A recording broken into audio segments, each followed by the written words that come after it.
Kumekuwa na taarifa kuhusiana na Clatous Chota Chama kurejea Simba, mchezaji wa Yanga ambaye pia aliwahi kucheza Simba kwa mafanikio makubwa. Huenda akamaliza karia yake ndani ya kikosi cha Simba, na hiki kinathibitika mara baada ya Clatous Chota Chama ku-unfollow page ya Yanga na kufollow page ya Simba ya Instagram. Mchezaji wa Yanga Clatous Chota Chama muda huu ame-unfollow klabu yake ya Yanga katika mtandao wa Instagram, kisha kuifollow tena klabu ya Simba ambaye ali-unfollow hapo mwanzo baada ya kujiunga na Yanga. Hii maana yake ni nini? Tusubiri tuone, stay tuned. Hii ni taarifa ambayo imekuwa ikisambaa katika mitandao ya kijamii, watu wakidai kwamba huenda Clatous Chota Chama akarudi ndani ya kikosi cha wekundu wa Msimbazi Simba kumalizia karia yake huko alikotamba. Simba kwa hivi sasa inashiriki michuano ya kombe la shirikisho barani Afrika, wakiwa hatua ya nusu finali kuisaka hatua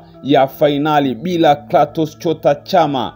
Chama katika michuano hii ya kafu aliichezea Simba kwa mafanikio makubwa, lakini hakuwahi kuifikisha Simba hatua ya nusu finali, na Simba safari hii ikiwa na wachezaji wapya na kocha wa Simba yeye akidai kwamba yeye ana asilimia tu chache katika kuijenga Simba, kuijenga timu. Na Simba wakiulizwa kwa hivi sasa wanajenga timu, lakini wako katika michuano yote ambayo wanawania, wana nafasi ya kuchukua ubingwa. Yani nikimaanisha ligi kuu ya NBC, nikimaanisha kombe la shirikisho barani Afrika, nikimaanisha kombe la CRDB, pia Simba wanaweza kuchukua ubingwa, kwa maana wako kwenye nafasi nzuri na wao wanadai kwamba bado wanajenga timu. Chama ambaye aliwahi kuchezea Simba kwa mafanikio makubwa na kuwafikisha katika matamanio makubwa ya hii michuano ya kafu,